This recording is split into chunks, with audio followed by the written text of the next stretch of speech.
Well, good morning everybody. My name is Dr. JD Swanson, for those of you who don't know me, and welcome to our 15 minutes of thought for today. What I want to do today is I want to talk about Yoko Geri Keage, so side snap kick. And this is a kick that's very, you don't see it in a lot of other martial arts. You see it in Ishinuru, you also see it in Shotokan, but really that's sort of about it. And I want to go through just a couple of drills to sort of help you think about the kick, because I see a lot of sort of goofiness out there. And what I want to do is just get it straight with you, just sort of how to do it and what gives it its beautiful characteristic shape. So with that, let's get started. Hey, loose. Very good. So first thing to do, just make sure that you're loose, make sure that your hips are nice and flexible. Things that sort of help, okay, techniques or stretches, of course, sitting, feet together, grabbing hold of your feet, right, letting your knees down, bringing down to the floor, just making sure that you're nice and open in the hip. That's really critical for this particular kick. So before we start, make sure that you can move, make sure that your legs move, you can move to the side and so forth. So with that, just make sure you're warmed up. Excellent, so now you're warmed up, now we can go through the kick. The kick itself, I find, it's really important to break it down into its corresponding movements. So Keage versus Kikomi, the primary difference is one, the action by which the kick actually hits, and we'll do a class on sort of how I define Keage versus Kikomi. It's the way that you actually make contact with the opponent. But what we'll do is, in terms of Shotokan, we actually define the kicks by their different shapes. Kikomi has a very much an L shape, up, out, back, down. Right? Boom, boom, boom, boom. Almost like you're kicking over a box. Keage has this sort of load and then sweep kind of shape. Boom, boom, sweep kind of shape. And what you find is a lot of people will take that sweeping shape and think that it's happening through turning the knee on some funny angle like this. Believe it or not, your knee doesn't turn this way, right? That's all that movement is coming from my hip. All it does is it straightens and closes, right, like so. That's it. So what we have to do is we have to make this shape on something that only bends forward and backwards. That's the trick. So we're going to talk about how to do that and how to do it correctly. So let's start. What I want you to do to start off with is just sit. Again, try and keep your bum nice and tucked in. And all I want you to do is just from here, just lift up. Now what I want you to think about is allow the knee not to come straight up, but rather let it just flop open into the side, very much like the cobbler stretch that we did at the beginning. So allow it to simply come up and then down, come up and then down, up and then down, up and then down. Once you're there, the next step I want you to do, and this may be hard if you're stiff like me, is come up, grab hold of your big toe, just like so, then place down. Come up, you may need to use two hands, grab hold of your big toe, and then let it go. So just practice. 1, 2, then eventually 1, grab, then let it go, and so forth. Practice 20, 30 of those, then we'll move on to the next step. Give it a go. Excellent, so now you're all awesome toe grabbers, right? The next step that's really important is understanding that with any kick, it's not the kick going out that really matters. It's the base leg, it's the one that's sitting on the floor. So whether I'm doing maigiri, it's all about the drive in this leg. If I'm doing mawashigiri, it's all about the drive in this leg. If it's keage, it's all about the drive in this leg. It's this push, push, action. And it's almost like I'm pink, hitting you with my butt. Boom, boom, boom, that feeling. So what I want you to do, and this, you don't have to go for gold here, you don't have to do it not holding on to anything. This is not a balance exercise, you can build up to that. My floor's squishy, so quite often I lose a little bit of balance. But from here up, grab your toe, and now from here, itch, knee. I'm not moving anything in this from my hip, down to my toe. I'm holding that compressed, right? This is all squished in. All I'm doing is all the movement that I'm creating is from this hip, this hip. It's this, this, this. When my pelvis literally just tilts, tilts, tilts each time. If it's hard for you to hold your balance here, grab hold of a friend, a small child, a dog, a cat, whatever. And from here, just 1, 2, 3, 4, 5, and so forth. So what I want you to do is practice that action. Both legs, keep this tight. Don't be tempted to let this go. Keep it here. As it goes, 1, 2, 3, and so forth. Practice that both sides. Give it a go.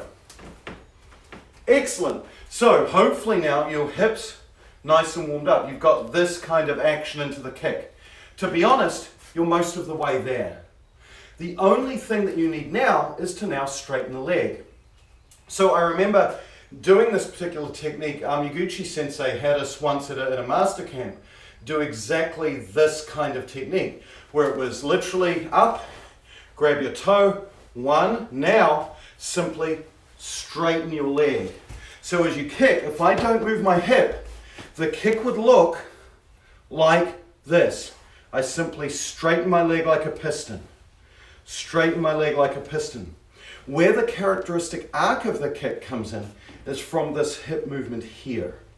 So as I kick, I simply straighten my leg, straighten my leg, straighten my leg, straighten my leg like so. So there's none of this, there's none of this, right, which is just awful for you. All you're doing is deboning a chicken. That chicken happens to be you. I'm simply pushing and straightening my leg at the same time. So what I want you to do now is 1, push with the hip, keep this compressed, so try 1, then 2, down, 1, 1, 2, down, this fashion. So with that, give it a go. Try both legs 20, 30 times. Nice and easy. Excellent. So that's easy, right? You can feel your hips sort of warming up, things are getting a little bit harder. Now from here, think about running the whole thing up the floor. So what I want you to imagine is imagine as if you have a curtain rail, right? And you've got one of those little knobby things that fits inside the curtain rail. And it runs from your ankle up to your knee. So you have that. At the same time, you have the knobby thing sitting on your heel. And what happens is that this locks in and it rolls up. And what you can feel is you can feel like a pen spring. I'm turning it like it's tight.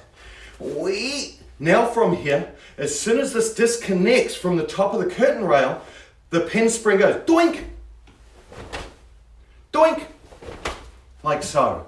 So again, not through this leg, but rather the hip goes and the leg simply straightens. So you end up here, pen spring goes, twink, it just releases, hip goes, out, out and back, like so. No reason to kick Jordan, I'm keeping everything Chudan today. I can certainly kick Jordan, but it's showing off. Think, hip, hip, hip, right? Keep it low, keep it Chudan, and it should have that shape. So, practice here, feel it compress, then release. It must go out the top of the rail, back in the top of the rail. Out the top of the rail, in the top of the rail. So from there, give that a go. Feeling, boom, boom, boom, boom, hip, boom, goes, back, down. Up, hip, back, down. This action. Give that a go. Excellent, too easy, right? So the next step is if you've got one, grab a handy dandy rubber band. If you haven't got that, you can also use an obi. I'll show you both. So as you go, just flip this, and again you want it over, not round your heel, but rather the high point in your foot. If you're anything like me, I tend to drop my foot like this. So I've taught a lot of dancers at university clubs. They always load this way. You want to be here and have this toe up. This is why I was so explicit and grab hold of your big toe. So from here, just simply loop this over the top part of your foot here. So allow it to lift up and just use this. See, it's all, oh my goodness, that's exciting. So from here, just grab and lift. Now from here, just allow the hip straight back. Doing, doing. Then down. 1, 2, 3, 4. 1, 2, 3, 4. 1, 2, 3, 4. 1, 2, 3, 4. Hip just pushes. That's with this, and you'll find that that gives you this nice sort of, your hip's got to be the thing that drives it out to push against the rubber band, but then when you let the muscles go, everything just snaps back in. So using the rubber band is advantageous here. If you don't have one, just grab a belt and do a similar sort of deal. So from here, I just grab hold of it, I lift. Now from here, I add a little bit of weight because it's now got the weight of my arm because my arm's big and fat. And from here, push, push, push, push. Just keeping a little bit of tension on that. This feeling. So with that, give it a go. Excellent. Okay, the next piece. So now you've got the overall shape. You understand that it's the rear leg pushing the hip that's key. You understand that all those drills that you may have done sitting there doing this kind of thing is bad for you. Straight leg, not this kind of thing, right? If you understand those two things, you're a long way along. What I want you to think about now is from here, think about the retraction. So what's going to happen is everything is timed with this action of the hip. This is the kick, that. So what you want to do is push out and pull back hard. Push out and pull back hard. Remember, Keage techniques are like you're whipping your little brother or sister with a tea towel. You don't run up and go with the tea towel, you snap it back. This is the same thing here. So as you load, think 1, now do the kick, hit. 1, 2. Hit the inside of your thigh. You want something you can walk back, show your significant other, check out this, and there's a red mark right here from you snapping your kick back. That's the feeling you want. Load, execute, push, boom, boom, back. Here, load, kick, push. 1, 2, 3, 4. 1, curtain rail, hip. Curtain rail, hip. Curtain rail, hip. Hip. This feeling. Hit the inside of your thigh each time. Notice when I practice it and I'm not thinking about it, I don't, but that retraction is still there. For now, practice here, hard, hit. Here, whoop, balance, floor. Here, hip, hit. Each time, touch, touch. Make sure you're not hitting yourself in the knee, but higher up. Give that a go. Excellent. Okay, so a couple of things that are important. Number 1, if you're not tilting your hip far enough over, so the bottom foot in Keage, the bottom foot does not need to move. That doesn't mean it must not move. I'm saying it shouldn't need to move. Okay, if you find that your body requires, and your knee requires a little bit of movement there, move it. Listen to your body. But it doesn't need to be wide open. That's kikomi. You're here. What you want to ideally do is have your hip push and turn as far as it needs. Now what you notice, and you notice this with kikomi as well, is that the degree that my hip turns over changes my foot from being toes up to being toes down. So if I stick my leg out towards you and I turn my hip over, that's what turns my foot. If I'm out here, see my hip isn't over very much, my toes are up. If I push my hip in and over, it turns. So while I'm here, don't just not move your hip. See here, I'm moving my hip this way. Make sure it turns and push your bum into them. If I kick just by pushing my hip in, it ends up becoming maegiri or something close to it. You hit with your little toes first. Rather, push over, and that turns your toes over in the manner that you need for the kick. Second thing, to form the weapon, just stand on the outside edges of your feet and walk forward and walk backwards, right? That'll help you establish this position for the kick. So with our last thing for today is let's go through the kick, check the hip, check that it's coming off this leg, check that your knee is just straightening and coming back, make sure that you're hitting yourself on the inside of the thigh with each kick. So just practicing from here, lift, lift and push, lift, lift and push, lift, lift and push, lift, lift and push. Nice and relaxed. Give that a go. Excellent. And so with that, that's it for Yoko Geri Keage. Give it a go, give it a play.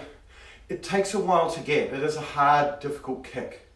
But at the end of the day, when I think about all the kicks I've been hit with, one of the ones that sucked the most is actually Keage. I remember my instructor from New Zealand, Sensei Guchina, he was demonstrating with Yoko Geri Keage, and under every single ab, I had a bruise. It's one of the few kicks that's really bruised me in the stomach. So, and I've been hit hard by a lot of different kicks over my time. So with that, have an awesome day. Look forward to seeing you again soon. Hey, us. Thank you.